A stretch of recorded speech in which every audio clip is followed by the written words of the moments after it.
পৃথিবী থেকে ছড়িয়ে পড়া টিভি এবং রেডিও সিগন্যাল প্রায়শই বায়ুমণ্ডল পেরিয়ে মহাকাশে ছড়িয়ে যায়।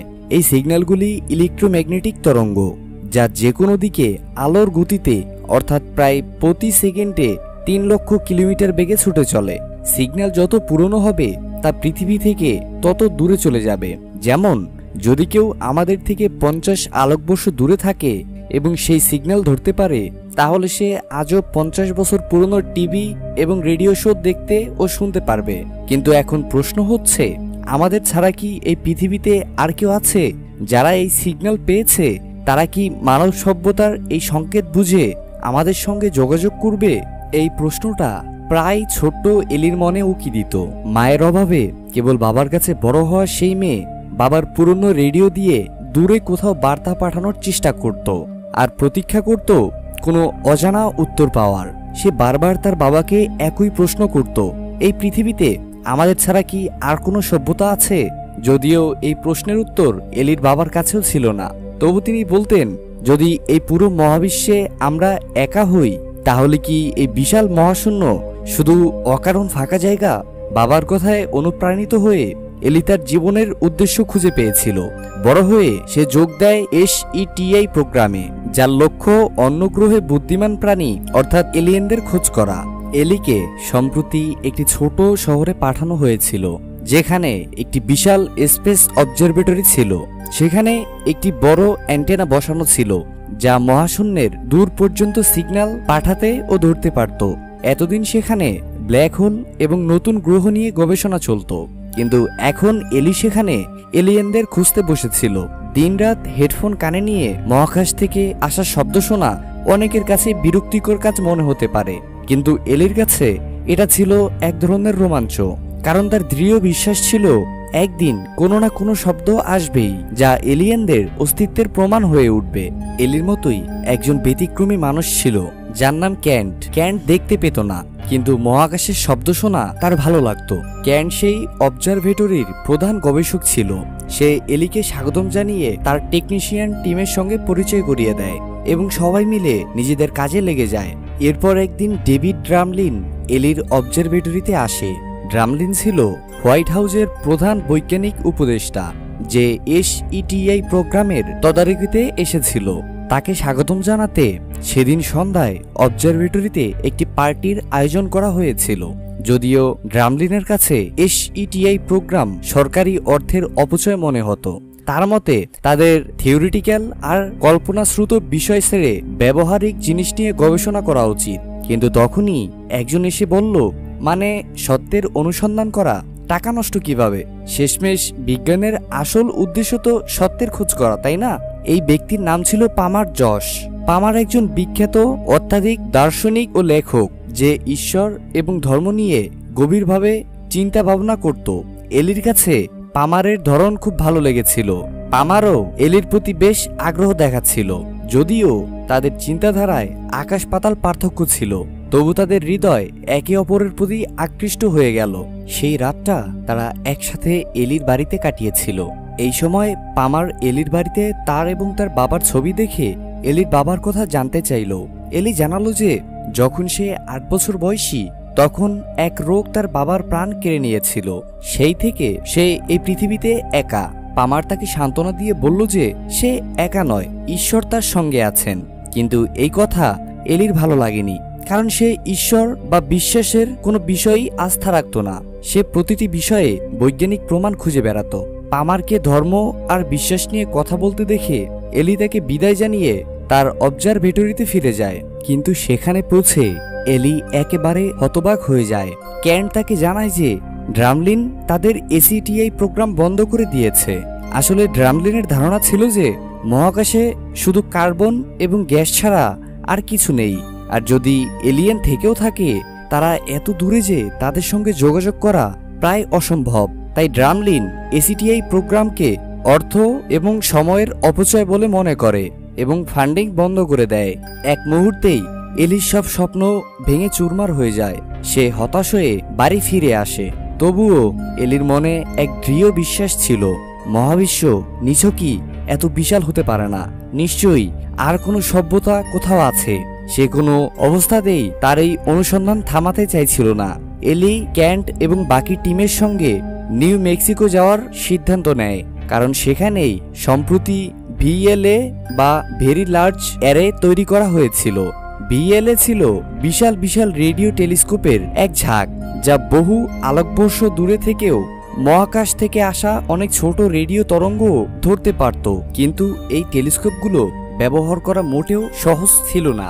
এর জন্য কেবল সরকারের অনুমতি নয়, দরকার ছিল বিশাল ফান্ডিং। এলি একের পর এক দরজায় ধাক্কা দিতে থাকে। 13 মাস ধরে সে এক কোম্পানি থেকে অন্য কোম্পানিতে ঘুরে নিজের প্রকল্পের প্রস্তাব রাখে, কিন্তু বারবার তাকে ব্যর্থ হয়ে ফিরে আসতে হয়, আর প্রতিবারই তার আশা কিছুটা করে ভেঙে যেতে থাকে। অবশেষে 13 মাসের লড়াইয়ের পর এলি পৌঁছায় হেডেন ইন্ডাস্ট্রিজের অফিসে, যা বিশ্বের সবচেয়ে বড় কোম্পানিগুলোর একটি ছিল। এলির আশা ছিল এখান থেকে সে সহায়তা পাবে, কারণ এই কোম্পানি এক ফাউন্ডেশন চালাতো যা সবচেয়ে সৃজনশীল ও সাহসী বৈজ্ঞানিক প্রকল্পগুলোতে ফান্ড দিত। এলি তাদের বোর্ড মেম্বারদের সামনে নিজের প্রজেক্ট উপস্থাপন করে। SETI একটি প্রকল্প যা মহাকাশে বুদ্ধিমান এলিয়েন সভ্যতাগুলোর খোঁজে নিবেদিত। ভাগ্য ভালো, সেখানে এলির প্রজেক্টটি অনুমোদন পেয়ে যায়। এলি কৃতজ্ঞতার সঙ্গে তাদের ধন্যবাদ জানায়। এখন এলির কাছে ছিল এক হেডকোয়ার্টার আর একগুচ্ছ রেডিও টেলিস্কোপ, আর সে মনোযোগ দিয়ে তার কাজ শুরু করে। সে ঘন্টার পর ঘন্টা ডিশ অ্যান্টেনার পাশে বসে মহাকাশ থেকে আসা শব্দ শোনার জন্য মনোযোগী থাকে। এভাবে 4 বছর কেটে যায়, যদিও এতদিনেও কোনো গ্রহ থেকে জীবনের কোনো সংকেত মেলেনি। এলির কৌতূহল আর আশা তাকে ভাঙতে দেয়নি। সে এখনো আগের মতোই কঠোর পরিশ্রম করছিল, কিন্তু তখনই তার স্বপ্নে আবার একটা ধাক্কা আসে। ক্যান্ট তাকে জানায় ড্রামলিন আবার তাদের পথে বাধা হয়ে দাঁড়িয়েছে। আসলে ড্রামলিন সরকার ও অন্য বিজ্ঞানীদের মনেও এই প্রোগ্রামকে ঘৃণা বলে ধারণা ঢুকিয়ে দিয়েছিল, তাই এখন সরকার নিজেই এই প্রকল্প বন্ধ করতে চাইছিল। যদিও হেডেন ইন্ডাস্ট্রিজ এই প্রজেক্টে ফান্ড দিচ্ছিল এবং তারা 6 বছরের জন্য সেই জায়গা ও রেডিও টেলিস্কোপগুলো লিজে নিয়েছিল, কিন্তু সরকারের আদেশের সামনে কোম্পানিটিও কিছু করতে পারছিল না। সরকার এলি ও তার টিমকে সেই জায়গা খালি করার জন্য 3 মাস সময় দেয়। এতে এলি একেবারে ভেঙে পড়েছিল। সবকিছু শেষ হয়ে যাচ্ছে মনে হচ্ছিল তার কাছে। হতাশ হয়ে সে আবার ডিশ অ্যান্টেনার কাছে একা গিয়ে বসে পড়ে এবং একবার আরেকবার ফ্রিকোয়েন্সি শুনতে থাকে। হঠাৎ কিছুক্ষণ পর এলির হেডফোনে এক অদ্ভুত শব্দ ভেসে আসে, এমন কিছু যা সে আগে কখনো শোনেনি। এক শীতল শিহরণ তার শরীর জুড়ে ছড়িয়ে পড়ে। এটি ছিল একটি রেডিও সিগন্যাল যা সরাসরি মহাকাশের গভীর থেকে আসছিল। এলি দেরি না করে দৌড়ে কন্ট্রোল রুমে যায় এবং তার টিমের সঙ্গে মিলে সেই অদ্ভুত সিগন্যালের রেকর্ডিং ও বিশ্লেষণ শুরু করে। খুব তাড়াতাড়ি তারা জানতে পারে যে সিগন্যালটি আমাদের থেকে 26 আলোকবর্ষ দূরের ভেগা নামের এক তারা ব্যবস্থা থেকে আসছে এবং মিলি সেকেন্ডের ব্যবধানে ধারাবাহিকভাবে পালস পাঠাচ্ছে। এলির টিম প্রথমে ভেবেছিল এটা হয়তো কোনো প্রাকৃতিক ঘটনা, কিন্তু এলি সেই পালসগুলো মনোযোগ দিয়ে লক্ষ্য করে এবং বুঝতে পারে এটা কোনো এলোমেলো সিগন্যাল নয়। এই পালসগুলো আসলে প্রাইম নাম্বার। প্রাইম নাম্বার মানে হলো এমন সংখ্যা যা কেবল এক বা নিজের দ্বারা বিভাজ্য, যেমন 2, 3, 5, 7, 11। এলি তার টিমকে বলে যদি এটা প্রাইম নাম্বার হয় তাহলে এটা কোনো প্রাকৃতিক ঘটনা হতে পারে না, বরং কোনো বুদ্ধিমান সভ্যতাই এটা পাঠাচ্ছে। যদিও এলির টিমের কাছে একথা বিশ্বাস করা কঠিন ছিল, কারণ ভেগা তারা তখনও আবিষ্কারের প্রাথমিক পর্যায়ে ছিল। আমাদের সৌরজগৎকে যেমন পুরোপুরি বিকশিত হতে এবং পৃথিবীতে জীবন জন্ম দিতে 3.5 বিলিয়ন বছর লেগেছিল, ভেগা মাত্র 400 মিলিয়ন বছর পুরনো ছিল। তখনও সেখানে কোনো স্থায়ী গ্রহ ছিল না, চারপাশে কেবল পাথরের ঝড় আর বিশৃঙ্খলা। বৈজ্ঞানিক দৃষ্টিকোণ থেকে সেখানে জীবন প্রায় অসম্ভব বলে মনে করা হতো, কিন্তু এলি তার টিমকে বোঝায় হতে পারে তাদের বাড়ি ভেগাতে নয়, তারা হয়তো অন্য কোথাও থেকে এসেছে, আর ভেগা কেবল একটি মাধ্যম। এটি রিলে পয়েন্ট, সিগন্যাল পাঠানোর একটি উপায়। নিজের বিশ্বাসকে বাস্তবে রূপ দিতে এলি সরকারকে সিগন্যালের তথ্য জানায়, আর কিছু ঘন্টার মধ্যেই মিলিটারি ও সরকারি কর্মকর্তাদের একটি দল এলির অবজারভেটরিতে পৌঁছে যায়। তাদের সঙ্গে ছিল ডেভিড ড্রামলিন, যে এখন পুরো মিশনের দায়িত্ব নিতে চলেছিল। এলি সব কর্মকর্তাদের জানায় যে সে বিশ্বের 22টি দেশের পর্যবেক্ষকদের মাধ্যমে সিগন্যালটি নিশ্চিত করেছে। সবাই একমত হয়েছে যে সিগন্যালটি ভেগা তারা থেকেই আসছে এবং এটা নিশ্চিতভাবে কোনো বুদ্ধিমান সভ্যতার পাঠানো। এতে ন্যাশনাল সিকিউরিটি অ্যাডভাইজার মাইকেল প্রশ্ন তোলে, যদি সেই সভ্যতা এত উন্নত হয় তাহলে তারা সরাসরি ইংরেজিতে কথা বলল না কেন? প্রাইম নাম্বারের মতো মৌলিক গণিতের ভাষা কেন বেছে নিল? এলি বিন্দুমাত্র দ্বিধা না করে উত্তর দিল, কারণ এই পৃথিবীর 70% মানুষ ইংরেজিতে নয় অন্য ভাষায় কথা বলে, কিন্তু গণিত এমন একটি ভাষা যা সবার জন্য এক। আর যদি ওরা প্রাইম নাম্বার পাঠিয়ে থাকে তাহলে তার মানে ওরা আমাদের সম্পর্কে অনেক কিছু আগেই জানে। এটা কোনো কাকতালীয় ঘটনা হতে পারে না। এটা শুনে ড্রামলিন ব্যঙ্গ করে বলল, ভেগা তারা ব্যবস্থাকে তো গবেষকরা বহু বছর ধরে পর্যবেক্ষণ করছে, কিন্তু আজ পর্যন্ত সেখান থেকে কোনো সিগন্যাল আসেনি। আর তুমি এলিয়েন খুঁজতে শুরু করতেই ওরা হঠাৎ প্রাইম নাম্বার ব্রডকাস্ট করতে শুরু করলো। ব্যাপারটা বুঝতে পারছি না। এলি বলল, যে সিগন্যাল আমরা পেয়েছি সেটা ওরা 26 বছর আগেই পাঠিয়েছে, আর যেহেতু ভেগা তারা ব্যবস্থা পৃথিবী থেকে 26 আলোকবর্ষ দূরে, তাই আলোর গতিতে সেই সিগন্যাল এখানে পৌঁছাতে 26 বছর লেগেছে। এর মধ্যেই ক্যান সেখানে এসে হাজির হলো। ক্যানকে দেখে এলির সাহস আরো বেড়ে গেল। ঠিক তখনই তারা ভেগা তারা থেকে আরেকটা সিগন্যাল পেয়েছিল, কিন্তু এবার সিগন্যালটা ছিল একদম আলাদা। ক্যান ধরে ফেললো যে এটা আসলে একটা টিভি ট্রান্সমিশন। এলি এক মুহূর্ত নষ্ট না করে সেটা স্ক্রিনে চালিয়ে দিল। পুরো ঘর নিস্তব্ধ হয়ে গেল। সবার চোখ টিভির পর্দায় স্থির হয়ে গেল, হৃদস্পন্দন বেড়ে গেল। আর তারপর যা দেখা গেল তা বিশ্বাস করা কঠিন হয়ে দাঁড়ালো। স্ক্রিনে দেখা যাচ্ছিল হিটলারের পুরনো ফুটেজ, যেখানে সে অলিম্পিক গেমস নিয়ে ভাষণ দিচ্ছে। এটা দেখে ন্যাশনাল সিকিউরিটি অ্যাডভাইজার মাইকেল আতঙ্কিত হয়ে গেল। সে সঙ্গে সঙ্গে থেলি আর ড্রামলিনকে নিয়ে হোয়াইট হাউসে চলে গেল এবং এই বিস্ময়কর সিগন্যালের খবর প্রেসিডেন্টকে জানিয়ে দিল। প্রেসিডেন্টের চিফ অফ স্টাফ রেগে গিয়ে বলল, 2 কোটি মানুষ মারা গিয়েছিল তাকে থামাতে, আর এখন এলিয়েনরা তাদের প্রথম বার্তা দিতে তাকেই বেছে নিল। জার্লি তখন বলল, হিটলার আর রাজনীতির সঙ্গে ওদের কোনো সম্পর্ক নেই। আসলে হিটলারের ওই ভাষণ যা 1936 সালে সম্প্রচারিত হয়েছিল সেটাই ছিল পৃথিবীর প্রথম শক্তিশালী টিভি ব্রডকাস্ট, যা সম্ভবত মহাকাশেও পৌঁছে গিয়েছিল। এলিয়েন সভ্যতার সেই ব্রডকাস্টই আমাদের কাছে ফেরত পাঠিয়েছে। হয়তো তারা আমাদের বোঝাতে চাইছে যে তারা আমাদের শুনতে পায়। এরপর প্রেসিডেন্ট সঙ্গে সঙ্গে এক প্রেস কনফারেন্স ডাকলো এবং সারা পৃথিবীকে এই ঐতিহাসিক আবিষ্কারের কথা জানিয়ে দিল। এরপর সারা পৃথিবীতে এই নিয়ে হইচই শুরু হয়ে গেল। এই সময় এলির কাছে ক্যান্টের ভিডিও কল এলো। ক্যান্ট জানালো যে এলিয়েনদের ট্রান্সমিশনে তারা একটা লুকানো বার্তা পেয়েছে।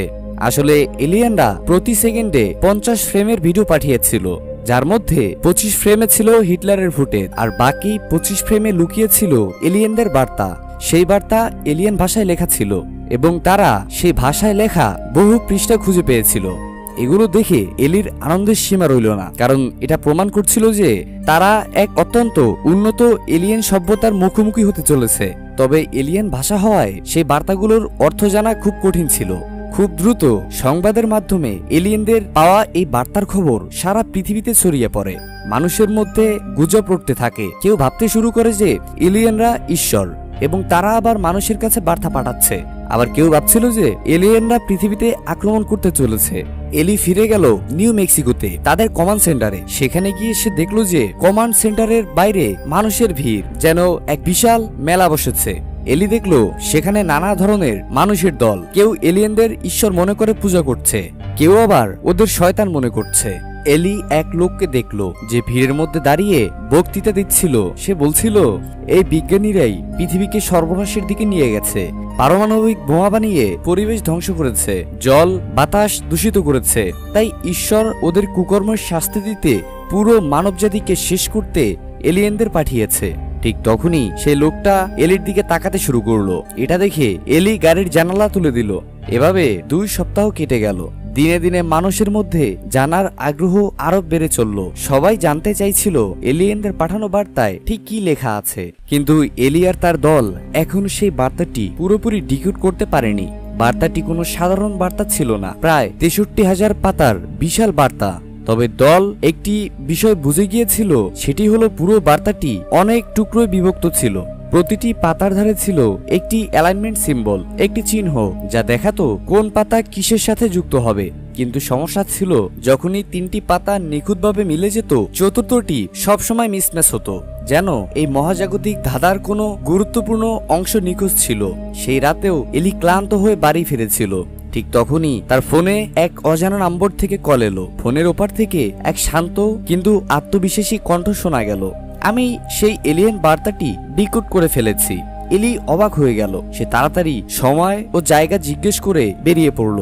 সেটি ছিল এক নির্জন জায়গা, যেখানে একটি বিশাল প্রাইভেট জেট দাঁড়িয়ে ছিল। এলি যখন সেই প্লেনে ঢুকলো, সে দেখে সেই অজানা ব্যক্তি আর কেউ নয়, হেডেন ইন্ডাস্ট্রিজের বিলিয়নার মালিক এস.আর. হেডেন। সেই হেডেন যে একসময় এলির এসিটিআই প্রজেক্টকে ফান্ড করেছিল। এলির চোখে আবার উজ্জ্বলতা ফিরে এলো। সে অধীর হয়ে জিজ্ঞেস করলো, আপনি কিভাবে বার্তাটি ডিকোড করলেন? আপনার কাছে কি ওদের ভাষা বোঝার কোনো চাবি আছে? হেডেন হালকা হাসলো এবং শান্তভাবে বলল, অবশ্যই। এলিয়েনরা শুধু একটি বার্তাই পাঠায়নি, তারা সেটি বোঝার চাবিও পাঠিয়েছে। যদি আমরা এই পাতাগুলো 2D নয় 3D তে সাজাই, তাহলে প্রতিটি অ্যালাইনমেন্ট সিম্বল পুরোপুরি মিলে যায়। তারপর হেডেন স্ক্রিনে কিছু দেখালো। এলিয়েন বার্তার পাতাগুলো যখন সঠিকভাবে 3D তে জোড়া হলো, তখন তার মধ্য থেকে এক ঝলমলে লেখা ভেসে উঠল, যা ছিল এলিয়েন ভাষা বোঝার কোড। সেটিই সেই চাবি যা দিয়ে রহস্যময় বার্তাটি বোঝা সম্ভব। এরপর এলি সোজা হোয়াইট হাউসে চলে গেল, যেখানে কর্মকর্তাদের এক গোপন মিটিং ডাকা হয়েছিল। সেখানে এলি সবার সামনে জানালো যে সে এলিয়েন বার্তাটি ডিকোড করে ফেলেছে। সেই বার্তায় ছিল এক অদ্ভুত মেশিনের নকশা, একটি ব্লুপ্রিন্ট, যাতে মেশিনটি বানানোর পুরো পদ্ধতিও লেখা ছিল। এলি সবার সামনে বলল, এলিয়েনরা শুধু আমাদের কাছে একটি বার্তা পাঠায়নি, তারা আমাদের কাছে একটি আমন্ত্রণ বার্তা পাঠিয়েছে। এই মেশিনটি এক ধরনের স্পেসশিপ, যা আমাদের তাদের গ্রহে নিয়ে যেতে পারে। এটা শুনে কর্মকর্তারা অবাক হয়ে গেল। তবে এর মধ্যেই আরেকটি প্রশ্ন উঠে এলো, এটি কি সত্যি একটি আমন্ত্রণ নাকি কোনো ফাঁদ? কিছু মানুষ আশঙ্কা প্রকাশ করলো, হয়তো এলিয়েনরা এর মাধ্যমে পৃথিবীতে আক্রমণ করতে চায়, অথবা এটি কোনো বিধ্বংসী অস্ত্রও হতে পারে। কিন্তু এলি তাদের বোঝাতে গিয়ে বলল, এখন পর্যন্ত আমাদের কাছে এমন কোনো কারণ নেই যার জন্য মনে হয় যে ওরা আমাদের জন্য হুমকি। ঠিক তখন ন্যাশনাল সিকিউরিটি অ্যাডভাইজার মাইকেল তাকে থামিয়ে বলল, তোমরা বিজ্ঞানীরা কেন সবসময় ধরে নাও যে এলিয়েনরা ভালো হবে? এই বিশ্বাস কোথা থেকে আসে? উত্তরে এলি বলল, যদি কোনো সভ্যতা এতটা অগ্রসর হয় যে আমাদের থেকে আলোকবর্ষ দূরত্ব থেকে যোগাযোগ করতে পারে, তাহলে তারা শুধু প্রযুক্তিগত দিক থেকেই নয়, মানসিক দিক থেকেও আমাদের থেকে অনেক এগিয়ে থাকবে। বাস্তবিকভাবে আমরা মানুষেরা তাদের কাছে ক্ষুদ্রাতি ক্ষুদ্র জীবের মতো, না কোনো হুমকি না কোনো গুরুত্ব। আমরা কি আফ্রিকার কোনো প্রান্তে থাকা পিঁপড়ে বা প্রাণীদের ইচ্ছে করে মেরে ফেলি?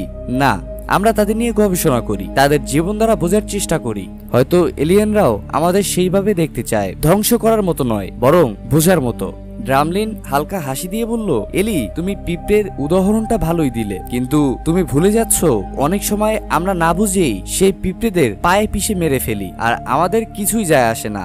যদি এলিয়েনরাও আমাদের কেবল এক ধরনের ক্ষুদ্র প্রাণী হিসাবে দেখে, তাহলে গবেষণা করতে গিয়েই হয়তো তারা আমাদের শেষ করে দেবে, আর কোনো অনুতাপও থাকবে না।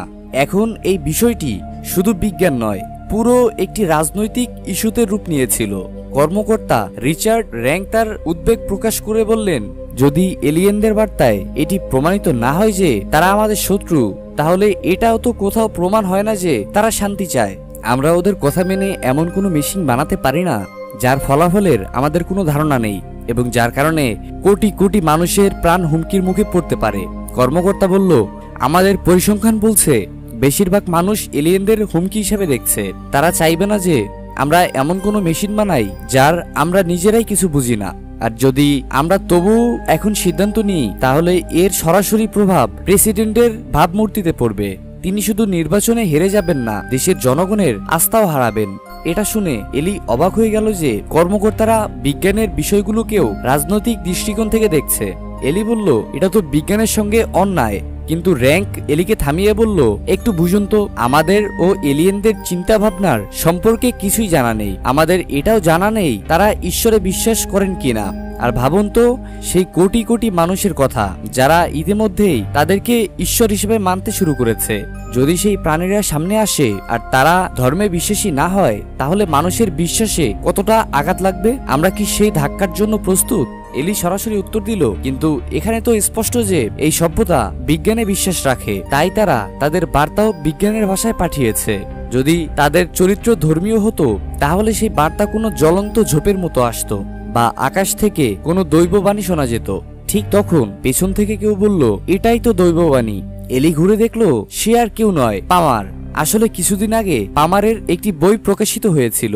সেই বই ছিল এই বিষয়ে যে কিভাবে বিজ্ঞান আর প্রযুক্তি যুগের পর যুগ ধরে চলে আসা আমাদের সংস্কৃতি, ঐতিহ্য, ধর্ম, ঈশ্বর আর মানুষের বিশ্বাসগুলোকে ধ্বংস করছে। সেই বই হয়ে উঠেছিল সবচেয়ে বেশি বিক্রি হওয়া বই। আর তারপর থেকে পামার শুধু সাধারণ মানুষ ছিল না, সে এক ধরনের অত্যাধিক উপদেষ্টা হয়ে উঠেছিল। এমনকি হোয়াইট হাউসেও তার বিশেষ জায়গা হয়ে গিয়েছিল। এলি ওখানে তাকে দেখে অবাক হয়ে গেল। আসলে পামারের বিশ্বাস ছিল যদিও এলিয়েনদের বার্তা বৈজ্ঞানিক ভাষায় এসেছে, তবুও আকাশ থেকে আসা সেই বার্তাকে এক ধরনের ধর্মীয় প্রতীকের মতো দেখা যেতে পারে। আর সেক্ষেত্রে সেই বার্তা শুধু বিজ্ঞান নয়, বিশ্বাসেরও প্রশ্ন তোলে। তাই পামার বলল, ভয় না ছড়িয়ে বিশ্বাস নিয়ে এই অনুসন্ধান চালিয়ে যাওয়া উচিত। পামারের কথা এলিকে বেশ প্রভাবিত করলো। সে তাকে আবার দেখে খুশি হলো।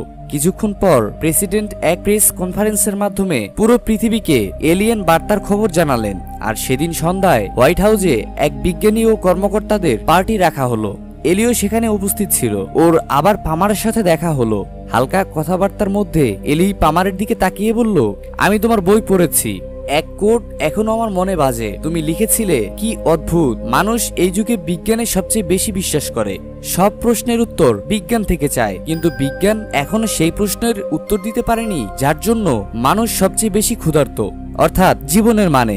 বিজ্ঞান আমাদের অনেক কিছু শিখিয়েছে, যেমন মহাবিশ্ব কিভাবে কাজ করে, আমরা পৃথিবীতে কিভাবে এলাম, কিন্তু আজ পর্যন্ত বিজ্ঞান আমাদের বলেনি কেন আমরা এখানে, আমাদের জীবনের উদ্দেশ্য কি। পামার মুচকি হাসলো আর বলল, হ্যাঁ এটা সত্যি। এলি তখন কিছুটা গভীর হয়ে গেল। সে বলল, তোমার কি মনে হয় বিজ্ঞান ঈশ্বরকে মুছে ফেলেছে? কারণ বিজ্ঞান এমন কোনো ধারণাগুলোকে বিশ্বাস করে না, কিন্তু বিজ্ঞানের উদ্দেশ্য তো শুধু সত্য খুঁজে বের করা, জীবনের মানে বা ঈশ্বরের মতো ধর্মীয় বিশ্বাসগুলোকে প্রমাণ বা খণ্ডন করা নয়। পামার উত্তর দিতে চাইছিল, কিন্তু কথাগুলো যেন গলায় আটকে গেল। এলি আবার বলল, ভাবো কি হবে যখন বিজ্ঞান প্রমাণ করে দেবে যে ঈশ্বর কোনো দিনই ছিল না। এবার পামারও গম্ভীর হয়ে গেল। সে কথা নিয়ে কথা বলতে অস্বস্তি বোধ করছিল, টপিক বদলাতে চাইছিল, কিন্তু এলি যেন পামারের বিশ্বাস ভেঙে দিতে চাইছিল। এলি জিজ্ঞেস করলো, তুমি কি অকামের রেজর সম্পর্কে শুনেছ? এই সূত্র বলে কোনো কিছুর যদি একাধিক ব্যাখ্যা থাকে, সবচেয়ে সহজ ব্যাখ্যাই সাধারণত ঠিক হয়। তাহলে ভাবো পামার, আমাদের কি ধরে নেওয়া উচিত যে গোটা মহাবিশ্বকে কোনো অদৃশ্য শক্তি কোনো বিশেষ উদ্দেশ্যে সৃষ্টি করেছে, কিন্তু সে আমাদের নিজের অস্তিত্বের কোনো প্রমাণ দিতে চায় না? অথবা সবচেয়ে যৌক্তিক ব্যাখ্যা কি এটা নয় যে আমরা নিজেরাই ঈশ্বরকে তৈরি করেছি, যেন এই রহস্যময় অসীম মহাবিশ্বে আমরা নিজেদের এতটা একা ও অসহায় মনে না করি? পামার এক মুহূর্ত ভেবে তারপর পুরো সততার সঙ্গে বলল, আমি এই প্রশ্নের উত্তর জানি না, কিন্তু আমি এমন একটা জগৎ কল্পনাও করতে পারি না যেখানে কোনো ঈশ্বর নেই। আমার কাছে আমার বিশ্বাসই আমার ভিত্তি। এলি তার চোখের দিকে তাকিয়ে বলল, হয়তো তোমার বিভ্রান্তিতে বেঁচে থাকতে ভালো লাগে, কিন্তু আমি শুধু বৈজ্ঞানিক প্রমাণে বিশ্বাস করি। আমার শুধু প্রমাণ চাই। পামার এক মুহূর্ত থামলো, তারপর খুব সহজভাবে বলল, ঠিক আছে, তাহলে তুমি যদি শুধু বৈজ্ঞানিক প্রমাণেই বিশ্বাস করো, আমাকে একটা প্রশ্নের উত্তর দাও, তুমি কি তোমার বাবাকে ভালোবাসতে? এলি উত্তর দিল, হ্যাঁ, সবচেয়ে বেশি। এটা শুনে পামার বলল, তাহলে এটা বৈজ্ঞানিকভাবে প্রমাণ করে দেখাও। এলি কিছু মুহূর্তের জন্য চুপ থেকে গেল। সে হতবাক হয়ে গিয়েছিল। তার জীবনে প্রথমবার তার কাছে কোনো উত্তর ছিল না। পামার বলল, এলি, তুমি তোমার বাবাকে গভীরভাবে ভালোবাসতে, কিন্তু সেই ভালোবাসা বৈজ্ঞানিকভাবে প্রমাণ করা যায়? সেই আবেগ, সেই সম্পর্ক, সেই স্মৃতিগুলো কি কোনো ল্যাবরেটরিতে পরীক্ষা করা যায়? না, যায় না।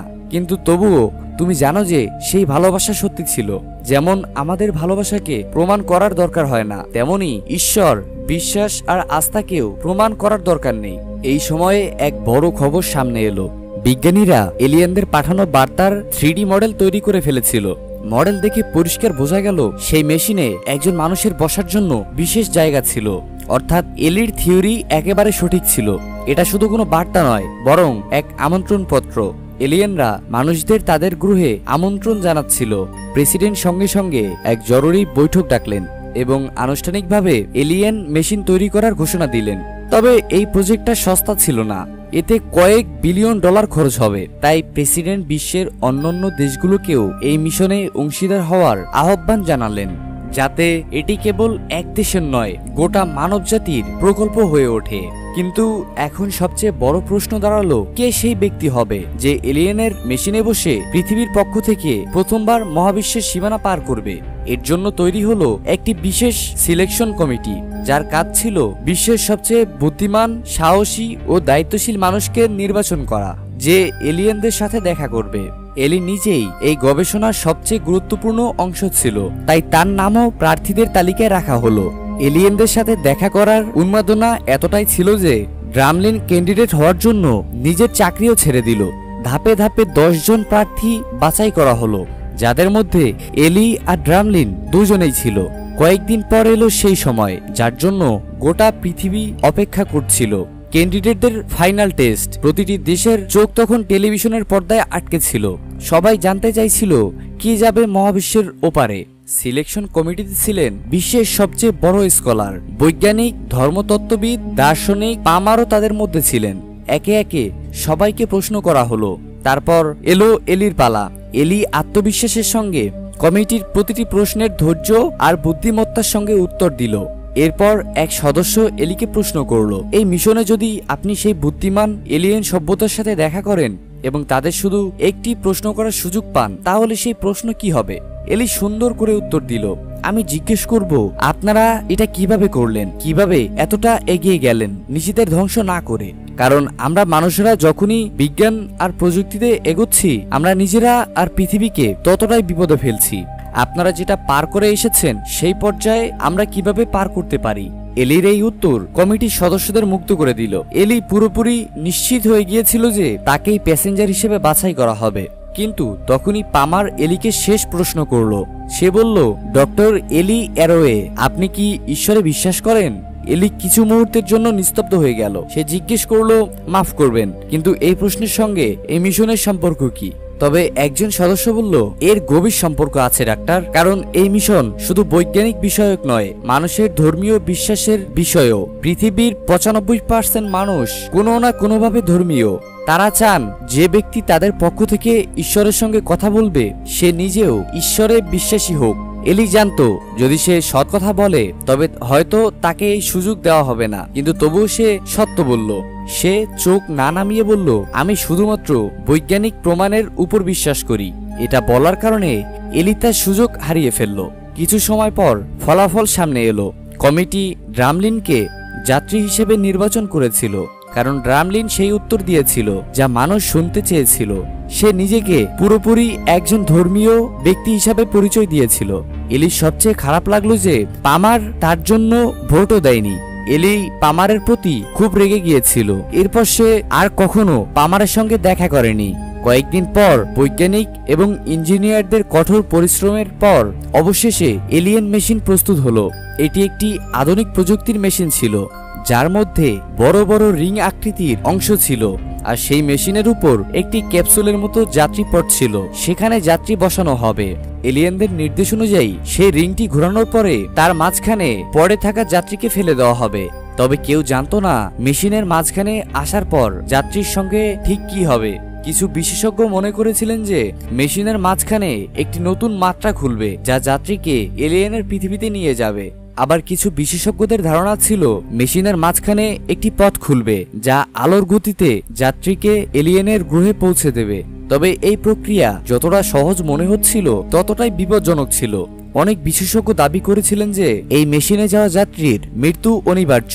তাই মানুষকে পাঠানোর আগে এই মেশিনের ট্রায়াল করা হচ্ছিল এবং প্রথমে একটি রোবট পাঠানো হচ্ছিল। ড্রামলিন এই ট্রায়াল মিশনটি সুপারভাইজ করছিল। সে তার দলের সাথে মেশিনের টাওয়ারে ছিল এবং এলি বাকি টেকনিশিয়ান দলের সাথে কন্ট্রোল রুমে ছিল। যদিও এলি যাত্রী হওয়ার সুযোগ হারিয়েছিল, তবে এখনো সে এই মিশনে তার অবদান রেখেছিল। এলি সহ পুরো পৃথিবী তাকিয়েছিল এই মিশনের দিকে। এসি চালিয়ে মেশিন শুরু করা হলো। সবকিছু ঠিকঠাক চলছিল। তবে হঠাৎ এলি লক্ষ্য করলো ড্রামলিনের একজন টেকনিশিয়ানের দিকে। আসলে সে কোনো টেকনিশিয়ান ছিলই না, বরং সেই ব্যক্তি ছিল যিনি বিজ্ঞানের বিরুদ্ধে প্রতিবাদ করেছিল। এলি তাকে দেখেই চিনে ফেলল। সে বুঝতে পারল সেই ব্যক্তি কিছু ভুল করতে যাচ্ছে। এলি তৎক্ষণাৎ ড্রামলিনের দলকে সতর্ক করল। এরপর ড্রামলিন এবং তার দল তাকে ধরে ফেলল, কিন্তু সে লোকটি সাথে করে বোমা নিয়ে এসেছিল। ড্রামলিন কিছু করতে পারার আগেই সে বোমার বিস্ফোরণ ঘটিয়ে দেয়। কয়েক বিলিয়ন ডলারের সেই মেশিন এক মুহূর্তেই ধ্বংস হয়ে গেল। এই বিস্ফোরণে ড্রামলিনও মারা গেল। এই ঘটনায় এলি সহ পুরো পৃথিবী জুড়ে মানুষের আশা ভেঙে দিল। সেই মেশিন এত ব্যয়বহুল ছিল যে আবার তা তৈরি করা অসম্ভব ছিল। এলি এবার তার হার মেনে বাড়ি ফিরে এলো। তখন সে দেখল কেউ একজন তার বাড়িতে একটি নতুন এবং উন্নত কম্পিউটার সিস্টেম রেখে গেছে। এলি যখন কম্পিউটার চালু করলো তখন একটি ভিডিও কল শুরু হলো। সেই ভিডিও কল ছিল হেডেনের, যিনি বর্তমানে একটি রাশিয়ান স্পেস স্টেশনে ছিলেন। আসলে হেডেনের ক্যান্সার ছিল, তাই সে মহাকাশে শূন্য মহাকর্ষ ও কম অক্সিজেনে সময় কাটাচ্ছিল, কারণ এতে তার রোগের গতি ধীর হয়ে যাচ্ছিল। হেডেন এলিকে জাপানের হোকাইডো দ্বীপের একটি স্যাটেলাইট ইমেজ দেখালো। এলি দেখলো হোকাইডো দ্বীপে একটি অন্য এলিয়েনের মেশিন ছিল। এটা দেখে এলি অবাক হয়ে গেল। তার সম্পর্কে জানতে চাইলে হেডেন বলল এটি আরেকটি এলিয়েন মেশিন, যা আমেরিকা এবং জাপান মিলে গোপনে তৈরি করেছিল, যাতে প্রথম মেশিনটি ধ্বংস হলে দ্বিতীয়টি ব্যবহার করা যেতে পারে। এটি জাপানি ইঞ্জিনিয়ারিং কোম্পানি তৈরি করেছিল, তবে এর নিয়ন্ত্রণ ছিল আমেরিকার কাছে, এবং এই প্রকল্পে হেডেন ইন্ডাস্ট্রিজও অর্থ বিনিয়োগ করেছিল। তাই হেডেনের সেই মিশনের যাত্রী নির্বাচন করার অধিকার ছিল। হেডেন এইবার সেই মিশনের যাত্রী হিসেবে এলিকে নির্বাচন করলো। এলি খুব উৎসাহী হয়ে উঠল। সে তৎক্ষণাৎ হোকাইডো দ্বীপের কমান্ড সেন্টারে চলে গেল। এবার সেই মেশিনের কোনো ট্রায়াল রান করা হয়নি, বরং এলিকে সরাসরি যাত্রী পরে বসতে হবে। এছাড়াও বিজ্ঞানীরা তার স্যুটে উন্নত ক্যামেরা এবং মাইক্রোফোন লাগাতে যাচ্ছিল, যাতে মিশনের সময় এলি যা কিছু দেখবে তার রেকর্ড হয়ে যায়। কিছু সময় পরে এলি উদ্বিগ্ন হয়ে একটি কক্ষে বসেছিল। এমন সময় পামার সেখানে এলো। পামার এলির কাছে ক্ষমা চেয়ে তাকে একটি সত্যি কথা বলল। সে বলল সে আগে এলিকে যাত্রী হওয়ার সুযোগ দেয়নি, কারণ তার ভয় ছিল যে যদি মেশিনে কিছু সমস্যা হয় তবে এলি মারা যেতে পারে, এবং পামার এলিকে ভালোবাসতো, তাই সে তাকে হারাতে চায়নি। কিন্তু এখন তাকে বুঝতে হয়েছে যে সে এলির স্বপ্ন কেড়ে নিচ্ছিল, তাই এইবার সে এলির সাথেই ছিল। পামারের সাহসের সাথে এলি এই মিশনের জন্য প্রস্তুত হয়ে যাত্রী পরে বসে গেল। এখন পর্যন্ত পৃথিবী জুড়ে এই দ্বিতীয় মিশনটির খবর পৌঁছে গিয়েছিল, এবং এলির এলিয়েনদের পৃথিবীতে যাওয়ার খবর সকল টিভি চ্যানেলে ছিল। এরপর এসি চালিয়ে মেশিন শুরু হলো। রিংগুলো পুরো গতিতে ঘুরতে শুরু করলো, এবং এর মধ্যে শক্তিশালী একটি শক্তি উৎপন্ন হতে লাগলো, এবং মেশিনটি ঝলমল করতে শুরু করলো। এসি চালিয়ে এলির পটটি রিং এর মধ্যে ফেলে দেওয়া হলো। এলির পট যখন মেশিনের মাঝে পৌঁছালো তখনই এলি নিজেকে একটি টানেলে দেখলো। আসলে সেই টানেল ছিল একটি ওয়ার্ম হোল। এলি দ্রুত সেই ওয়ার্ম হোলের মধ্যে প্রবেশ করতে লাগলো। তবে সেই সময় কন্ট্রোল রুমের সাথে এলির যোগাযোগ সম্পূর্ণভাবে বিচ্ছিন্ন হয়ে গিয়েছিল, ফলে কেউই এলিকে দেখতে বা শুনতে পারছিল না। হঠাৎ এক ঝাঁকুনির সাথে এলি সেই ওয়ার্ম হোল থেকে বেরিয়ে এলো, কিন্তু এখন সে মহাকাশে ছিল, যেখানে সে ভেগা স্টার সিস্টেম দেখতে পাচ্ছিল। এলি তার সৌন্দর্যে মগ্ন হয়ে গেল। সে বুঝতেই পারল না, এবং সে যাত্রীপথ থেকে একটি সমুদ্রের তীরে নেমে গেল। কিন্তু সেই সমুদ্র পৃথিবীর একটি দ্বীপের মতোই লাগছিল, তবে আকাশে মেঘের পরিবর্তে একটি পুরো গ্যালাক্সি দেখা যাচ্ছিল। মনে হচ্ছিল যেন তা তার উপরে ছিল। এলি তার চোখে বিশ্বাস করতে পারছিল না। এলি যখন উপরে তাকিয়ে দেখলো তখন বুঝতে পারলো যে সেই গ্যালাক্সি এবং আশেপাশের দৃশ্যগুলো কোনো ধরনের হলোগ্রাফিক প্রজেকশন ছিল, তবে বেশ উন্নত। তখনই এলি দেখতে পেল সামনে থেকে কেউ আসছে। সে ছিল এলির বাবা। তাকে দেখে এলি খুব আবেগপ্রবণ হয়ে পড়লো এবং সে তার বাবাকে জড়িয়ে ধরলো। কিন্তু দ্রুত এলি বুঝতে পারলো যে সে তার বাবা নয়, বরং একটি এলিয়েন প্রাণী ছিল। আসলে এলিয়েন প্রাণীরা সেই স্থানটিকে এলির স্মৃতিতে থাকা স্থান অনুযায়ী তৈরি করেছিল, যাতে এলি সেখানে নিজেকে বাড়ির মতোই অনুভব করতে পারে। এলি সেই প্রাণীকে প্রশ্ন করলো, তোমরা আমাদের সাথে যোগাযোগ কেন করেছিলে? এলিয়েন বলল, আমরা যোগাযোগ করিনি, যোগাযোগ তো তোমরা করেছিলে। আমরা শুধু তোমাদের শুনেছি এবং উত্তর দিয়েছি। এরপর এলি জিজ্ঞেস করলো, পৃথিবীতে কি আরো অন্য কোনো সভ্যতা রয়েছে? প্রাণীটি বলল, হ্যাঁ, অনেকগুলি। এলি আবার জিজ্ঞেস করলো, তোমরা কি সবাই আমাদের তৈরি করা এই ট্রানজিট সিস্টেমে এসে এখানে পৌঁছেছো? প্রাণীটি বলল, হ্যাঁ, এই সিস্টেমটি আমরা তৈরি করেছি, কিন্তু আজও আমরা জানি না এটা বানিয়েছিল কে। আমরা এখানে আসার পর তারা চলে গেছে অনেক আগে, কিন্তু হয়তো একদিন তারা ফিরে আসবে। এলি আরো জানতে চাইল, তোমরা যেসব সভ্যতাকে খুঁজে পেয়েছো তারা কি এখনো আসে? প্রাণীটি বলল, সবাই নয়। এলি জিজ্ঞেস করলো, তাহলে তুমি আমাদের এখানে কেন ডেকেছিলে? তুমি কি আমাদের পরীক্ষা নিতে চেয়েছিলে? প্রাণীটি বলল, না, এটা কোনো পরীক্ষা নয়। আমরা বুঝেছি যে তোমরা মানুষ পৃথিবীতে নিজেদের খুব একা মনে করো। আমরা শুধু তোমাদের দেখাতে চেয়েছিলাম যে তোমরা একা নও এবং এই ব্রহ্মাণ্ড শূন্য নয়।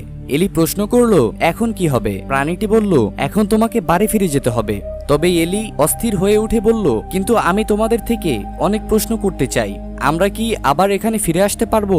প্রাণীটি বলল, এটা তো শুধু প্রথম পদক্ষেপ ছিল, সামনে আরো অনেক ধাপ বাকি। এলি বলল, এই ক্যামেরাগুলোতে কিছু রেকর্ড হয়নি। আমি সবাইকে কিভাবে বিশ্বাস করাবো যে আমি তোমার সঙ্গে দেখা করেছি? প্রাণীটি বলল, কোটি কোটি বছর ধরে এমনটাই ঘটেছে, কিন্তু যখন সময় আসবে সবাই বিশ্বাস করবে। এরপর সে এক বাবার মতো এলির কপালে চুমু খেলো। পলক ফেলানোর আগেই এলি আবার ওয়ার্মহোলের মাধ্যমে পৃথিবীতে ফিরে আসলো। তার ফিরে আসার পর যাত্রী পথটি সমুদ্রে পড়ে গেল এবং এলির কন্ট্রোল রুমের সঙ্গে যোগাযোগ পুনরায় স্থাপিত হলো। এলি হঠাৎ সেই অবস্থায় জেগে উঠল। উঠে সে তার টিমকে জিজ্ঞেস করলো, আজ কেমন দিন? আমি কত সময় এখানে ছিলাম? এমন সময় কিছু অদ্ভুত ঘটনা ঘটলো। কন্ট্রোল রুম থেকে এলিকে জানানো হলো যে এলি এখান থেকে কোথাও যায়নি। আসলে তার যাত্রী পথটি টাওয়ার থেকে সরাসরি সমুদ্রে পড়ে গিয়েছিল এবং এলির সাথে তাদের যোগাযোগ কয়েক সেকেন্ডের জন্যই বিচ্ছিন্ন হয়েছিল। এটা শুনে এলি অবাক হয়ে গেল, কারণ সে প্রায় 18 ঘন্টা মহাকাশে কাটিয়েছে। এলিকে কন্ট্রোল রুমে ফিরিয়ে নিয়ে আসা হলো এবং তাকে মিশনের ভিডিও ফুটেজ দেখানো হলো। অদ্ভুত ব্যাপার ছিল যে ভিডিও ফুটেজেও এলির পট মেশিনের মধ্য দিয়ে সরাসরি পানিতে পড়েছিল। কমিটির সবাই এলি সবাইকে বোঝাতে শুরু করলো যে সে প্রায় 18 ঘন্টা মহাকাশ ও এলিয়েন গ্রহে কাটিয়ে এসেছে। সেখানে সে যা কিছু দেখেছিল তা সে তাদেরকে বলেছিল, কিন্তু কোনো শক্ত প্রমাণ বা রেকর্ড না থাকায় কেউই এলির কথা বিশ্বাস করতে পারছিল না। সবাই ভাবছিল যে এলি যা দেখেছে তা কেবল তার কল্পনা ছিল। তবে এলি তাদেরকে বোঝাতে চেষ্টা করলো যে সে একটি ওয়ার্মহোলের মধ্যে পড়ে গিয়েছিল। সেখানে সময় প্রায় থেমে যায়, তাই পৃথিবীর কয়েক সেকেন্ডে সে সেখানে 18 ঘন্টা কাটিয়ে ফিরে এসেছে। তবে ওয়ার্মহোল এখনো একটি তথ্যই ছিল, যার কোনো প্রমাণ ছিল না, তাই এলি তার কথার প্রমাণ করতে পারল না। এলি, যিনি আগেও বলতেন যে সে শুধুমাত্র বৈজ্ঞানিক প্রমাণে বিশ্বাস করে, যাদের বিশ্বাসকে সে বিভ্রান্তি মনে করত, আজ সে নিজেই তার অভিজ্ঞতাকে প্রমাণ করতে সক্ষম হচ্ছিল না। আজ মানুষ তার বিশ্বাসকে বিভ্রান্তি মনে করেছিল, কিন্তু এলি জানতো সে যা দেখেছে তা সব সত্য।